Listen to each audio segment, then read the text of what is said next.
Bonjour, avec une nouvelle brève de Bouchra Mouftiset by Comment Coach. Et pardon, aujourd'hui nous allons parler, je me suis trempée de lunettes.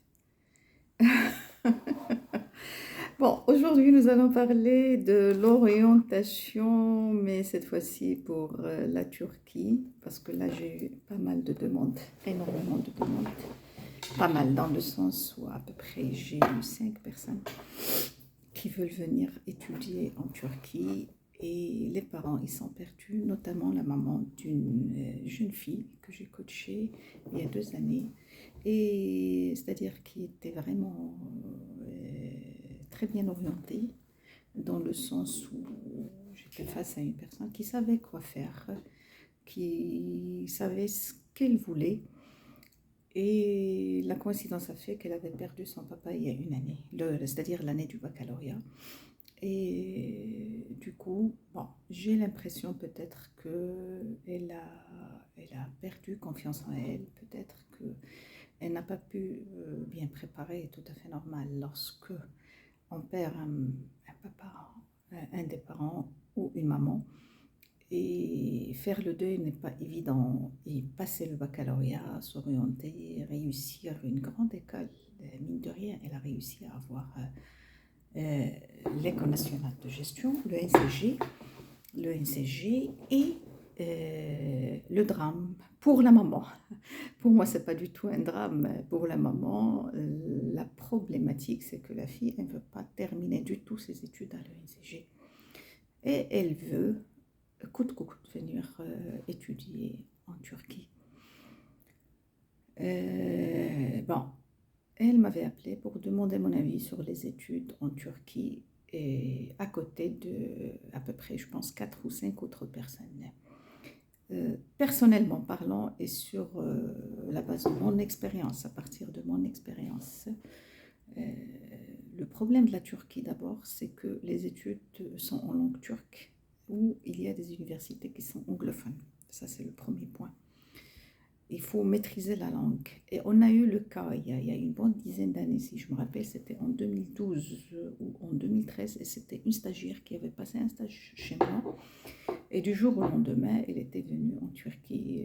La veille de son départ, elle m'avait prévenue, moi je n'étais pas informée du tout.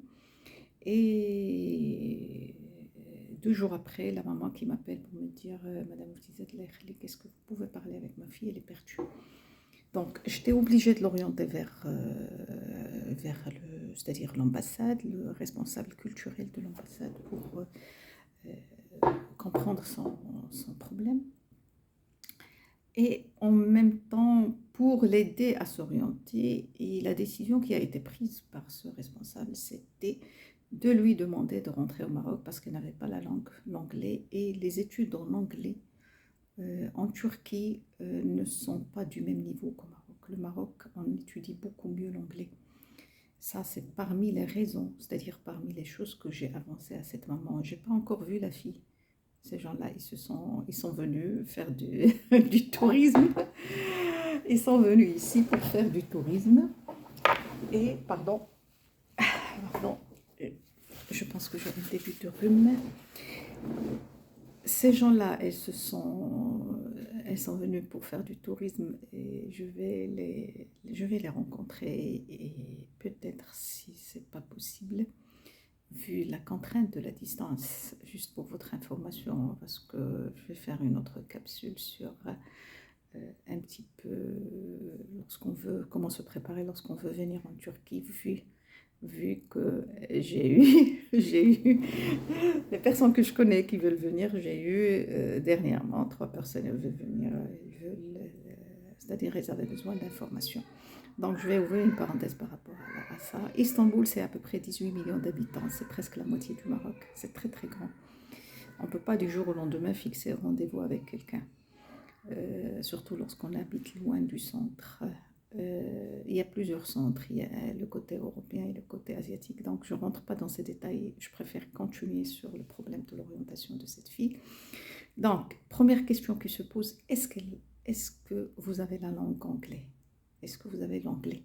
Premier point. Deuxième point, si vous voulez intégrer une université turque, il faut obligatoirement avoir la langue turque. Et là, forcément, on fait une année de langue turque. Il y a un institut aussi très connu qui est Tomer, où on étudie de l'anglais, c'est-à-dire de la langue turque. Et il faut par la suite se positionner avec les Turcs pour faire des études turques. Vient après la question de l'équivalence. Est-ce qu'avec un diplôme turc, on va pouvoir travailler ailleurs? Ou là, on va rester en Turquie? Toute la question est là.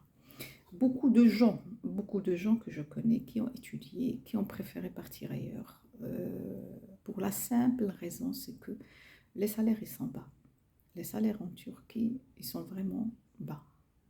Un diplômé Bac plus 5 en Turquie, ingénieur, il n'est pas aussi bien payé que lorsqu'il est au Maroc, que lorsqu'il travaille au Maroc. Ajouté à cela, il y a tout l'aspect culturel. Il faut vraiment s'insérer dans la culture turque pour pouvoir s'intégrer. Ce n'est pas simple, c'est pas évident. C'est un pays qui a été pendant des années renfermé. Il ne s'est ouvert qu'à partir des années, je peux dire vers 2000. Il a commencé à s'ouvrir vers 2010, 2011, 2012. Maintenant, ils essayent de s'ouvrir, mais en même temps, ils ont il y a beaucoup de contraintes. Il y a beaucoup de contraintes. Maintenant, lorsqu'on me dit quitter le NCG pour venir en Turquie, commencer à zéro et faire une année d'abord de langue, avec une année ou 2 années perdues, je recommande à la personne, je vais lui recommander de faire d'abord un bac plus 2, qu'elle fasse bac plus 2 et par la suite voir la possibilité de venir faire une licence et un master. Et côtoyer la mentalité, c'est-à-dire côtoyer le peuple turc pour pouvoir comprendre comment ça fonctionne ici. C'est pas l'Europe, c'est pas les États-Unis, c'est pas le Canada. C'est vraiment, il y a beaucoup de particularités turques.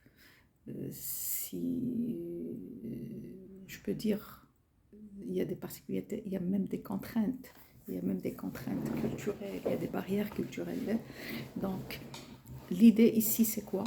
L'idée ici, et de toute façon, je vois la fille dans 2 jours et on va décider parce que là, pour moi, lorsque on abandonne au début d'une grande école de commerce, pour venir faire quoi? D'ailleurs, je posais la question à la maman, elle me dit, bon, elle demande à venir en Turquie, c'est tout. Elle n'a aucune visibilité, elle n'a aucune information sur ce qui se passe en Turquie, sur comment les études se passent, comment les examens. Dernièrement, j'ai eu affaire à une Turque pour une insertion dans le cadre d'un stage. Elle fait finance, master en finance, mais on ne les oblige pas de faire des stages. Pour moi, c'est problématique qu'on ne fasse pas à ces étudiants-là en management des stages. Donc, il y a beaucoup de choses qu'il faut prendre en considération avant de décider de quitter un pays donné. Reste par la suite ce diplôme. Moi, mon grand problème, c'est après, quoi faire avec les diplômes qui sont pratiquement obtenus en Turquie.